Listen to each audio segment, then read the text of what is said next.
What happens when an undercover CEO steps into his own company and discovers a nightmare? Employees overworked, wages stolen, and a toxic manager ruling through fear. Instead of reports and second-hand accounts, this CEO went undercover to see the truth firsthand, and what he found changed everything. From a cruel boss exploiting his workers to a breaking point that exposed it all, this story is about leadership, justice, and making things right.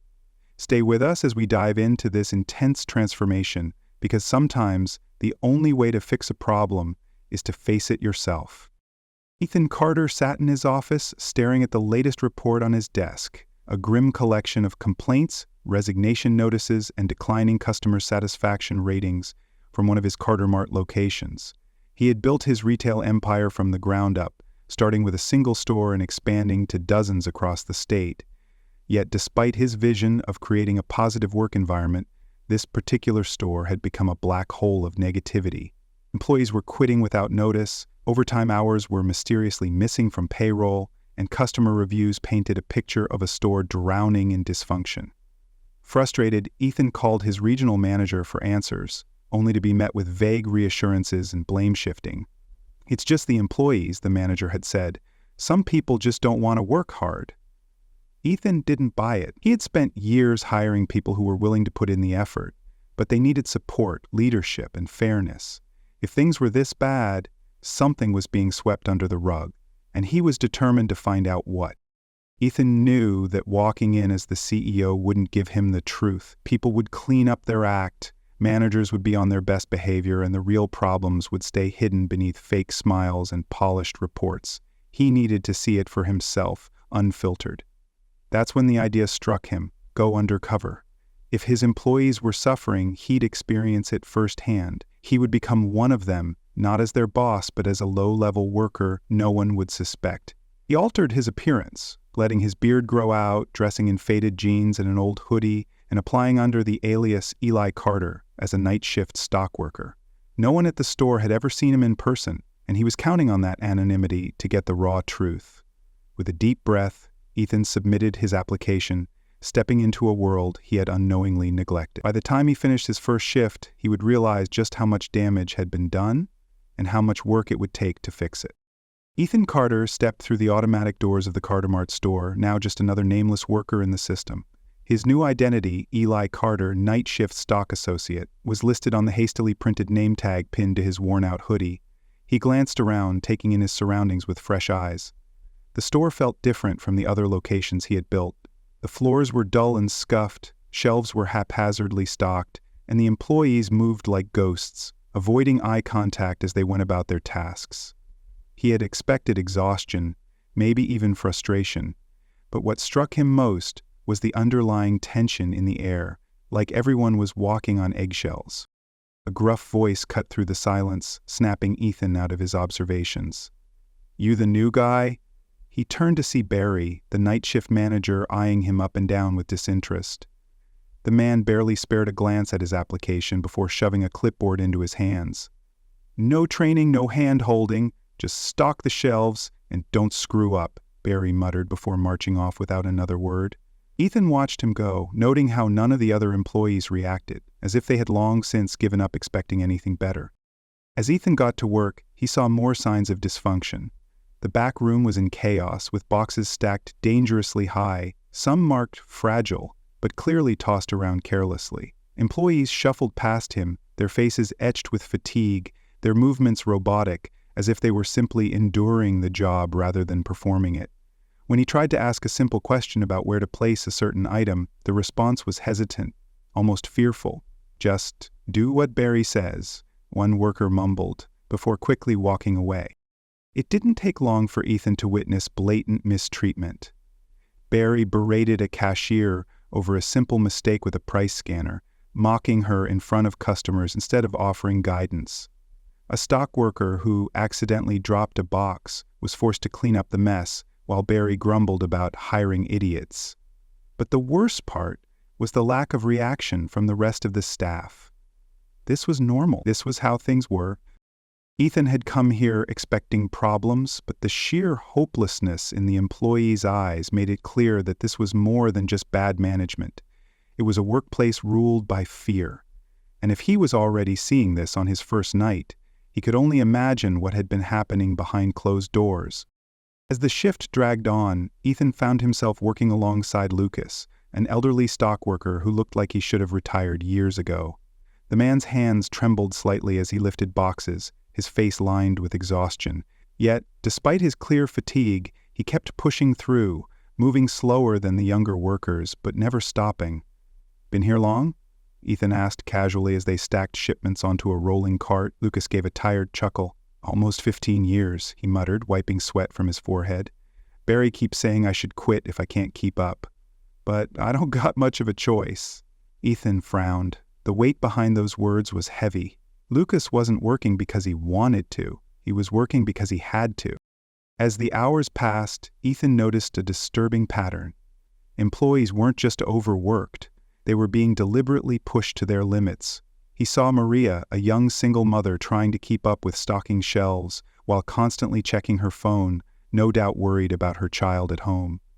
When she finally mustered the courage to ask for a break, Barry didn't even look up from his clipboard. "Not my problem," he said flatly. "Figure it out, or I'll find someone who will."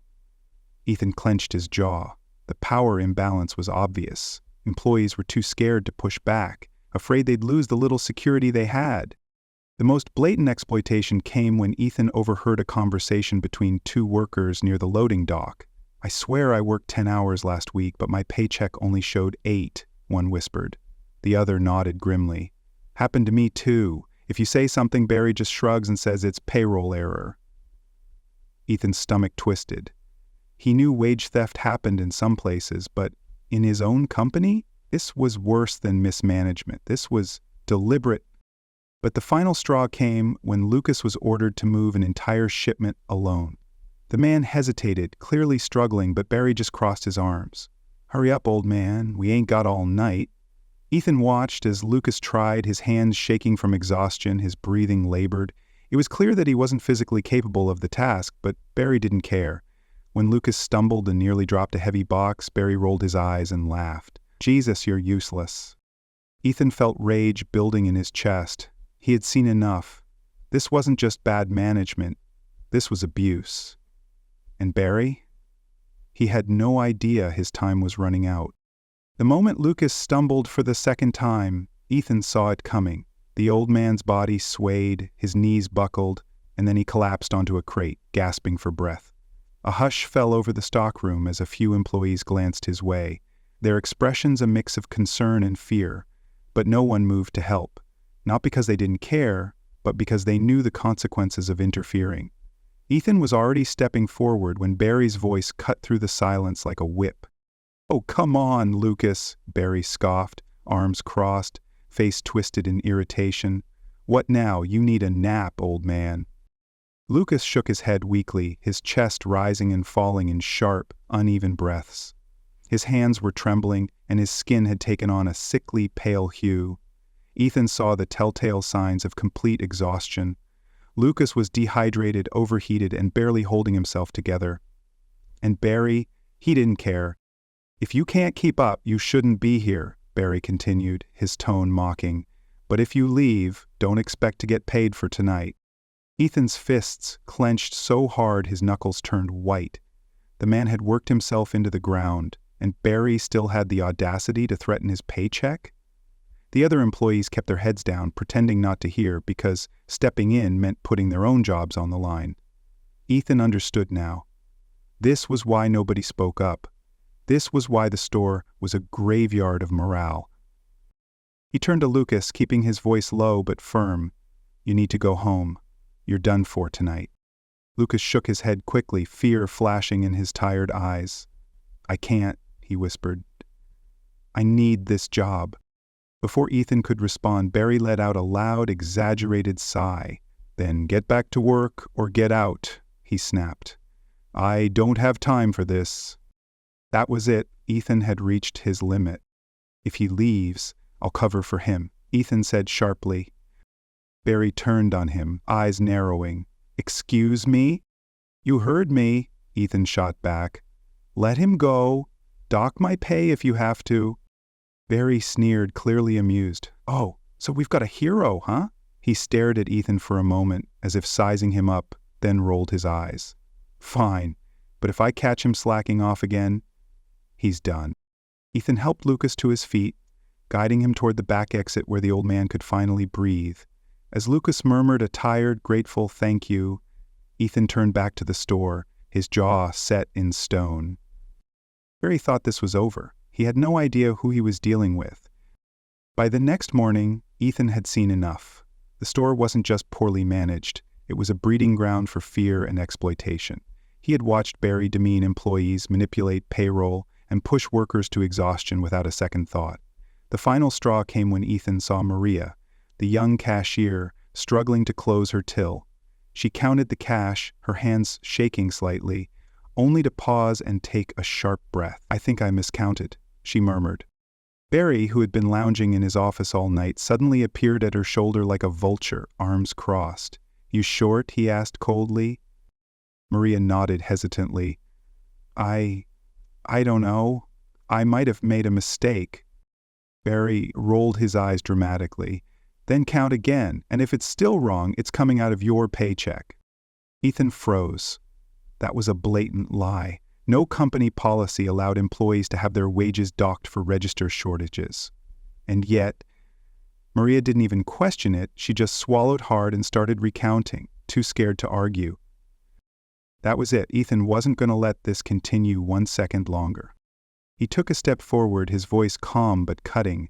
"That's not store policy." Barry turned, eyes narrowing at the interruption. "Oh, so now the new guy's an expert?" He sneered. Ethan held his gaze for a moment before slowly reaching up, pulling off his cap, and straightening his posture. The shift was instant.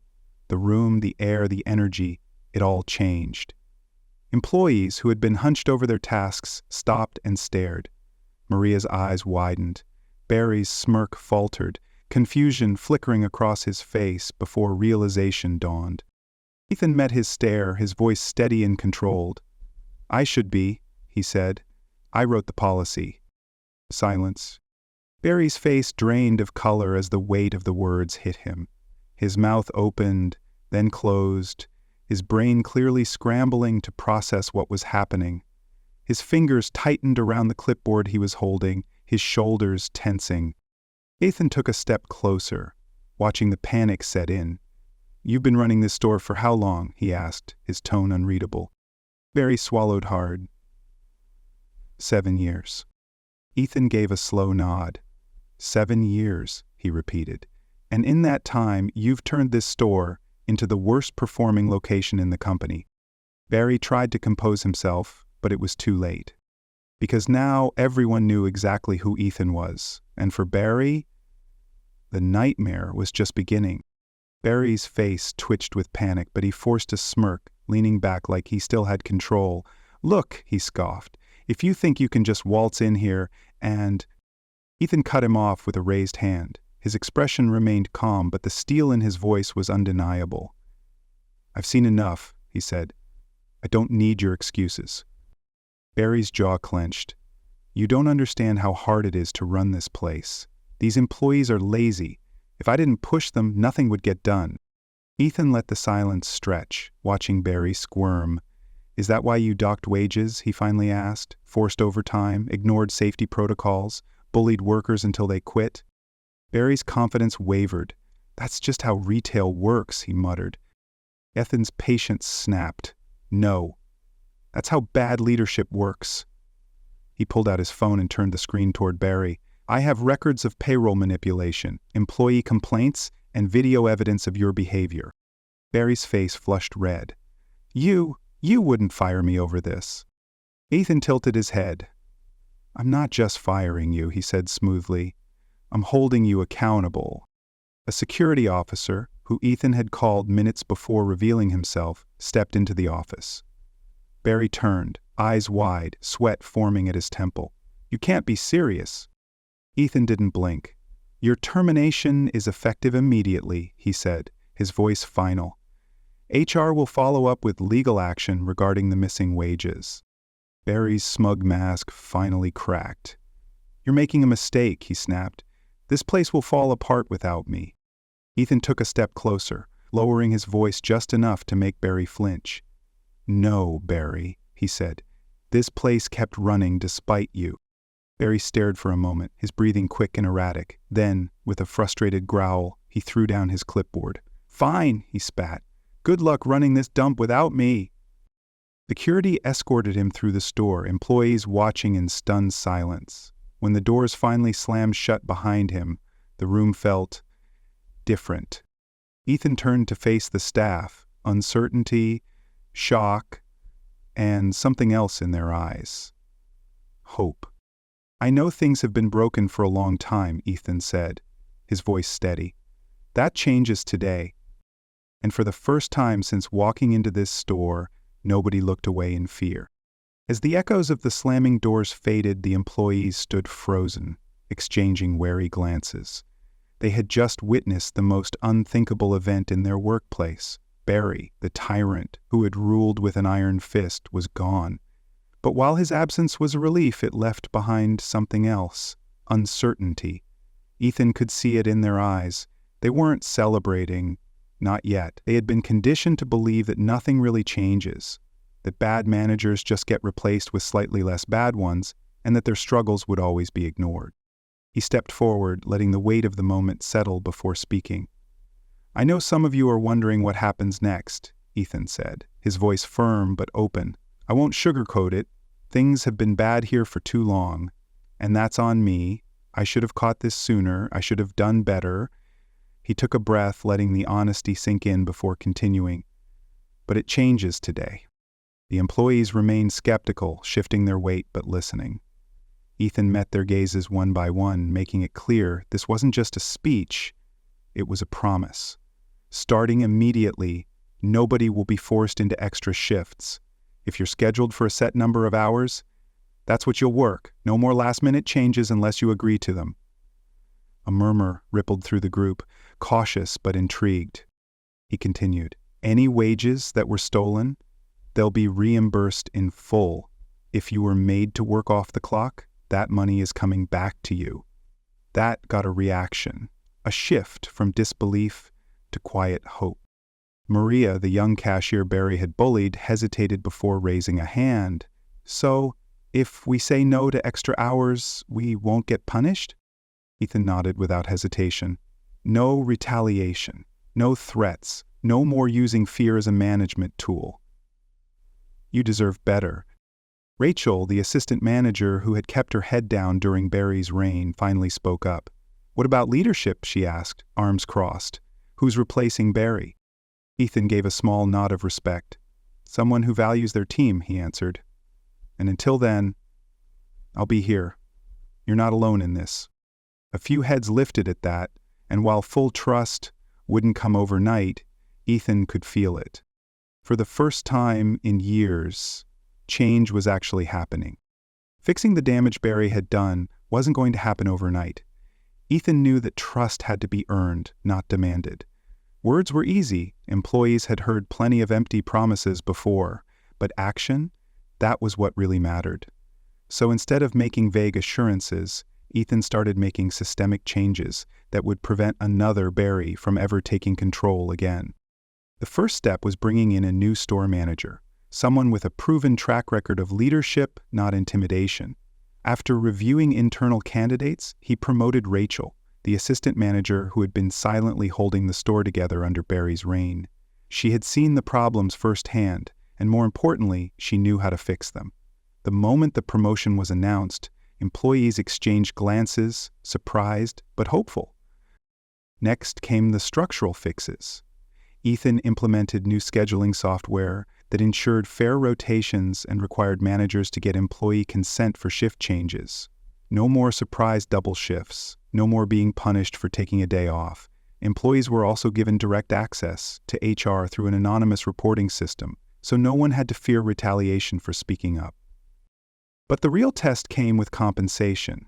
After a thorough payroll audit, Ethan uncovered a disturbing trend of wage theft spanning over a year.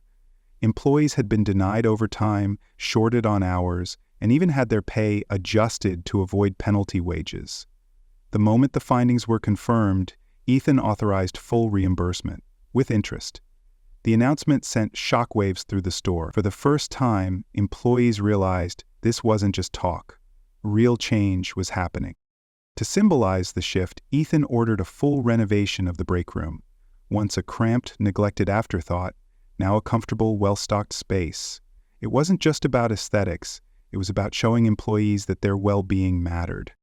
Some workers remained skeptical, waiting for the moment things would go back to the way they were.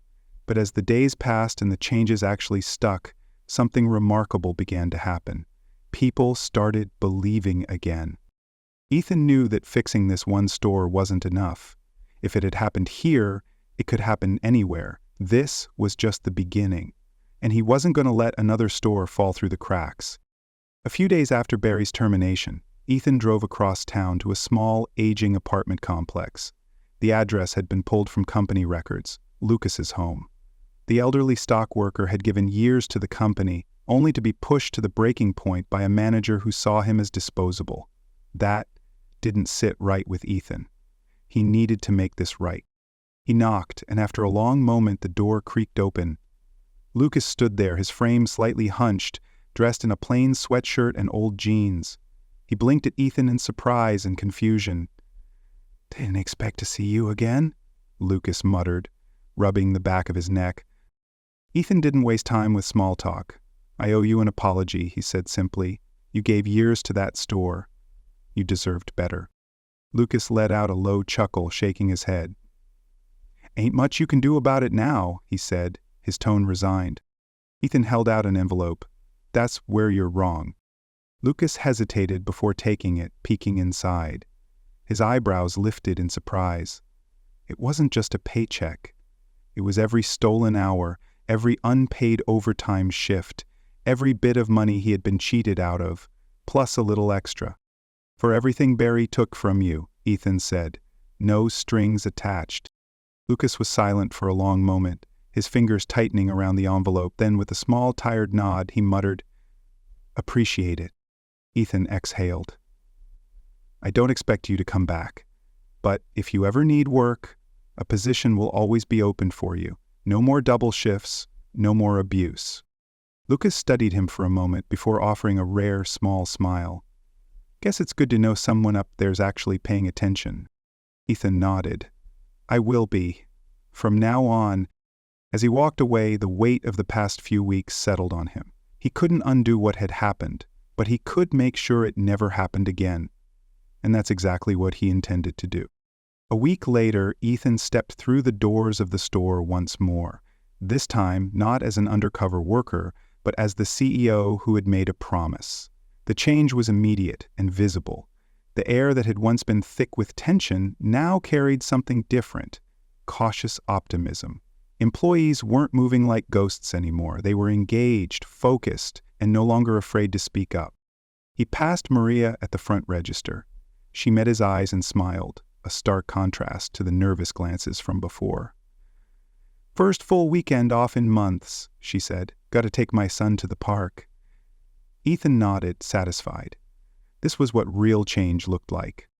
In the stockroom, the once chaotic mess of deliveries was now organized, thanks to better scheduling and employees actually being given time to do their jobs right.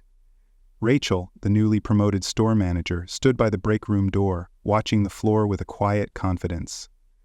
"I won't lie," she admitted when Ethan approached. "People were waiting for the catch." "And now?" he asked. She exhaled, a small smirk on her lips. "Now they're realizing this is real." Even the break room had transformed. No longer a dingy afterthought, it was now clean, stocked, and inviting, a small but significant symbol that the company valued its employees. Before leaving, Ethan stopped by a group of workers near the stockroom. Lewis, one of the stock associates, crossed his arms, studying Ethan carefully. "What happens when you leave?" he asked. "How do we know this lasts?" Ethan met his gaze head-on. "Because I'm not just fixing one store," he said. "I'm making sure this never happens again, anywhere." A beat of silence, then Lewis gave a slow nod, approval in his eyes. Ethan took one last look around, feeling something that had been missing from this place for a long time: hope. The story of Ethan Carter's undercover journey reveals a powerful lesson about leadership, accountability, and the responsibility of those in power. It highlights how neglect at the top can lead to a toxic work environment where employees feel trapped, overworked, and undervalued. The most significant takeaway is that true leadership isn't about sitting in an office making decisions from a distance. It's about being present, listening, and taking action when things go wrong. Ethan learned that trust is built through actions, not words. Employees don't just need promises of change, they need proof that their concerns are heard and that their well-being matters. His decision to go undercover exposed the reality behind closed doors, showing that systems fail when poor management is allowed to thrive unchecked. The story also teaches that fair treatment and respect should be the foundation of every workplace.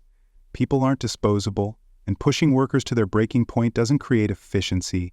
It creates resentment, exhaustion, and high turnover. By removing toxic leadership, implementing fair policies, and compensating past wrongs, Ethan not only fixed one store but set a new standard for his entire company. Real change begins when leaders lead by example.